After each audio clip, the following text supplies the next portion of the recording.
విష్ణు పురాణాలు చదివిన వారికి శంబల్ నగరం గురించి ప్రత్యేకంగా చెప్పాల్సిన అవసరం లేదు. ఎందుకంటే శంబల్ నగరం గురించి అందులో ప్రత్యేకంగా ప్రస్తావించారు. కలి ఆగడాల నుంచి కలికి అవతారం చాలించే వరకు ప్రతి ఒక్క ఘటన ఈ శంబల్ నగరం కేంద్రంగానే చోటు చేసుకున్నాయి. ఇంతకీ శంబల అంటే ఏమిటి? ఈ నగరం ఎక్కడుంది? దీన్ని ఎవరు నిర్మించారు?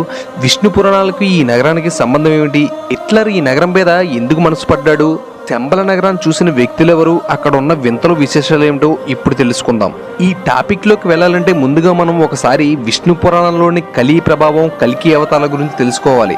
అసలు ముందుగా శంబల అంటే ఏమిటి? శంబల అనేది సంస్కృత పదం. టిబెట్లోని దీన్ని షాంగ్రిలా అని కూడా అంటారు.